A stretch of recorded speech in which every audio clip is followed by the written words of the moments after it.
TCS की पहली तिमाही के नतीजे आ चुके हैं FY24 के लिए। अनुमान था थोड़ी सी नरमी देखने को मिलेगी इस तिमाही में क्योंकि मैक्रो एनवायरनमेंट वैसा रहा है, लेकिन यहां से आगे की स्थिति कैसी रहेगी और इस तिमाही की क्या खासियत थी, उसी पर बात करने के लिए मेरे साथ है कंपनी के chief financial officer Sameer Saksaria और साथ ही साथ चीफ HRO मिलिंद लक्कड़। आप दोनों का ही स्वागत है।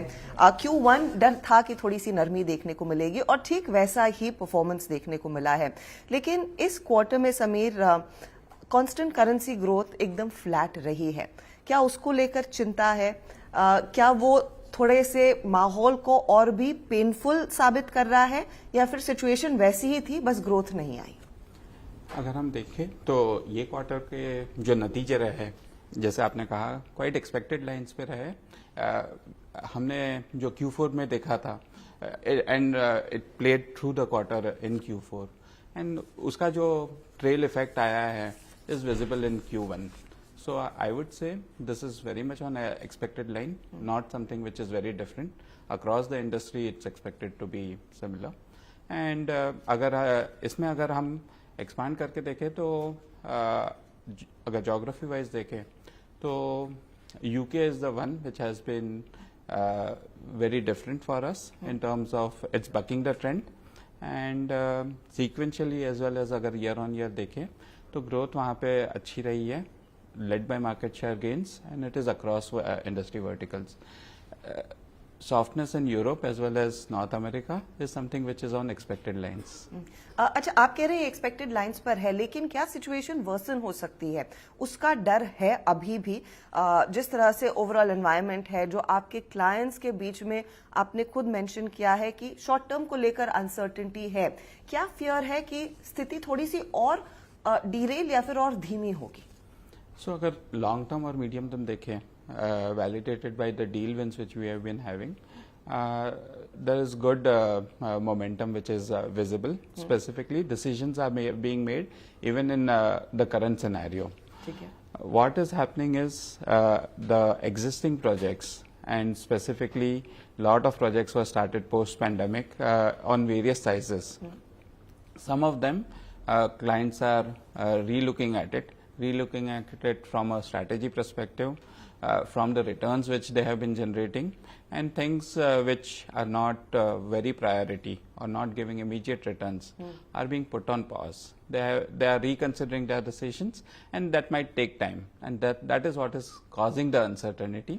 And that's something what we have seen is more broad based, and that's where it's difficult to call out ki will it improve in the short term or not.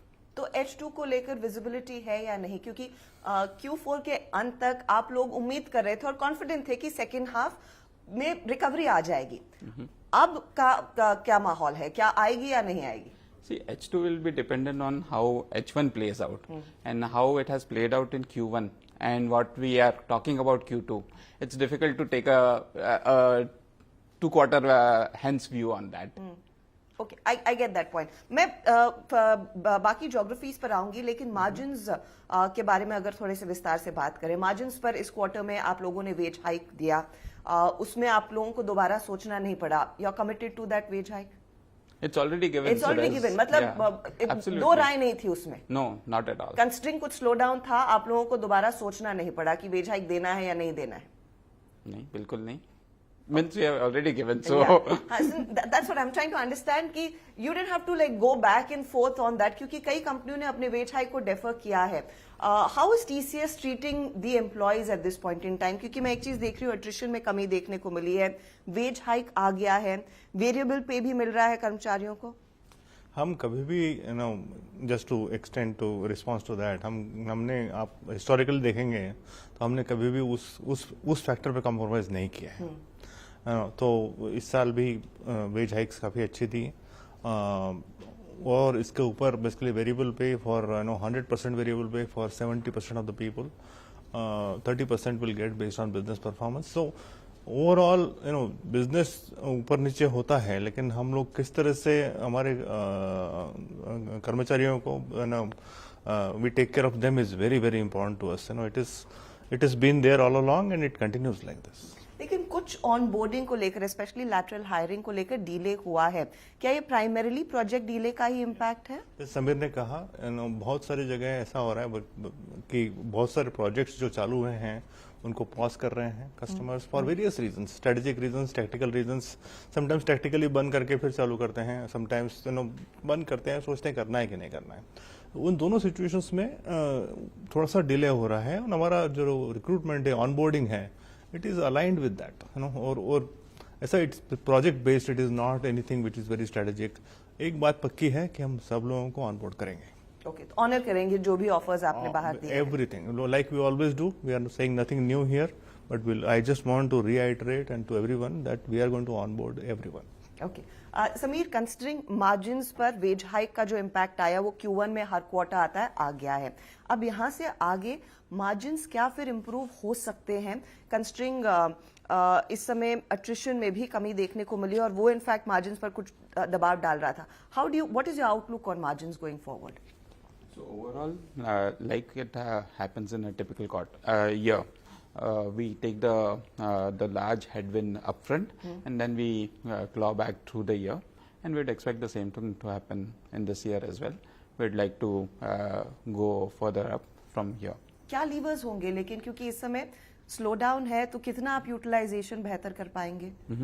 So utilization has been significantly, I've been talking about it, that utilization will be a lever which gives an opportunity for improvisation, and that continues to be one of the lever. Productivity as well as realization are the two other levers. And if you look at it, if you have looked at our fees to external consultants, that has significantly come down from its peak, mainly linked to the overall supply side thing, and it's in the band which we usually operate in. But when a scenario of a demand supply mismatch happens, this becomes one of the easiest lever to further optimize on as well. ठीक है। And some of the discretionary costs also have gathered critical mass that we can start optimizing it. So quite a few of them तो available. पिछले quarter जब लग रहा था कि लोग ज्यादा ट्रैवल करेंगे, तो ट्रैवल कॉस्ट भी फिर इस तरह के एनवायरनमेंट में थोड़े से डिलेड ही आएंगे या फिर वो हैं? That could be one of the levers on the discretionary expenses to optimize on, Harshada. Okay, मुझे बताइए इस समय सेक्टोरली सिचुएशन कैसी है? BFSI में अभी भी स्लो डाउन है। जब आप अमेरिका के बड़े बैंक से बात करते हैं, क्या स्थिति देखने को मिल रही है? What is the sentiment? So BFSI में अगर रिटेल बैंकिंग देखें, with higher interest rates, they have been doing good. The issue or the trouble is in capital markets, mortgages where we don't have a very big play on it, and अगर हम insurance companies में देखें, property and casualty companies are a bit troubled versus life insurance is doing good.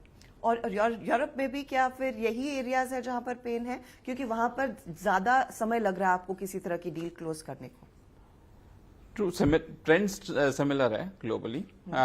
Europe में जो दबाव है वो ज्यादा ब्रॉड बेस्ड है फिलहाल, and deal wins conversion is the one which is more important. और इस पूरे एनवायरनमेंट के बीच क्या प्राइसिंग कुछ ड्रैग डाउन होने लगा है या फिर उसका डर है, क्योंकि उसकी चिंता तो सबसे ज्यादा आप ही को होगी? सही बात है।